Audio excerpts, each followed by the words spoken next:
JDS ಪಕ್ಷ ಸ್ಥಾಪನೆ ಆದ ಮೇಲೆ ಎಷ್ಟು ಜನ ಮುಖ್ಯಮಂತ್ರಿಗಳಾಗಿದ್ದಾರೆ, ಎಷ್ಟು ಜನ ಉಪಮುಖ್ಯಮಂತ್ರಿಗಳಾಗಿದ್ದಾರೆ, ಎಷ್ಟು ಜನ ಮಂತ್ರಿಗಳಾಗಿದ್ದಾರೆ, ಎಷ್ಟು ಜನ ಶಾಸಕರಾಗಿದ್ದಾರೆ, ಎಷ್ಟು ಜನ ವಿಧಾನ ಪರಿಷತ್ ಸದಸ್ಯರಾಗಿದ್ದಾರೆ, ಎಷ್ಟು ಜನ ಮೇಯರ್ಗಳಾಗಿದ್ದಾರೆ, ಎಷ್ಟು ಜನ ಜಿಲ್ಲಾ ಪಂಚಾಯಿತಿ ಸದಸ್ಯರಾಗಿದ್ದಾರೆ, ಎಷ್ಟು ಜನ ತಾಲೂಕ್ ಪಂಚಾಯಿತಿ ಸದಸ್ಯರಾಗಿದ್ದಾರೆ, ಎಷ್ಟು ಜನ ಗ್ರಾಮ ಪಂಚಾಯಿತಿ ಸದಸ್ಯರಾಗಿದ್ದಾರೆ, ಎಷ್ಟು ಜನ ನಗರಸಭೆ ಸದಸ್ಯರಾಗಿದ್ದಾರೆ, ಎಷ್ಟು ಜನರನ್ನ ಹುಟ್ಟಾಕಿದೆ ಈ ಪಕ್ಷ ಅನ್ನುವಂಥದ್ದು, ಎಷ್ಟು ಜನರನ್ನ ಈ ಪಕ್ಷ ಹುಟ್ಟಾಕಿದೆ ಈ ಪಕ್ಷ ಸ್ಥಾಪನೆ ಆದ ಮೇಲೆ.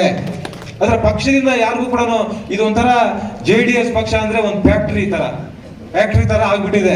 ಇಲ್ಲೆಲ್ಲ ತಯಾರಾಗೋದು, MLA ಆಗೋದು, ಆಮೇಲೆ ಜೈ ಎಂದು ಹೋಗ್ಬಿಡೋದು, ಬೇರೆ ಬೇರೆ ಕಡೆ ಹೋಗ್ಬಿಡೋದು. ಇದೊಂದು ಫ್ಯಾಕ್ಟ್ರಿ. ಬೇರೆ ನೀವು ಕಾಂಗ್ರೆಸ್ ಪಕ್ಷದಲ್ಲಿ ಫ್ಯಾಕ್ಟ್ರಿ ಇಲ್ಲ, ಅಲ್ಲೇ ದುಡಿಬೇಕು, ಅಲ್ಲೇ ಇರ್ಬೇಕು, ಹಂಗೆ ಇರ್ಬೇಕು. ಇಲ್ಲ ಹಂಗಲ್ಲ, ಸ್ವಲ್ಪ ಎಲ್ಲ ಸ್ಟಡಿ ಆಗೋರ್ಗೆ ಇರ್ತಾರೆ. ಒಂದ್ಸಾರಿ 2 ಸಾರಿ MLA ಆಗಿದ ತಕ್ಷಣ ಆಮೇಲೆ ಅವ್ರ ಆಫರ್ ಬರ್ತದೆ, ಓ ಇವನು ಒಳ್ಳೆ ಎಲ್ಲಿಂದ ಬಂದಿದ್ದು ನಿಮ್ಗೆ, JDS ಪಕ್ಷದಿಂದ. JDS ಇವತ್ತು ರಾಜಕಾರಣ, ಇವತ್ತು ನೀವು ನೋಡಿ ಕಾಂಗ್ರೆಸ್ ಪಕ್ಷದಲ್ಲಿ ಅನೇಕರಿದ್ದಾರೆ, ಇವತ್ತು JDS ಪಕ್ಷದಿಂದ ಹೋಗಿರ್ತಕ್ಕಂಥವ್ರು.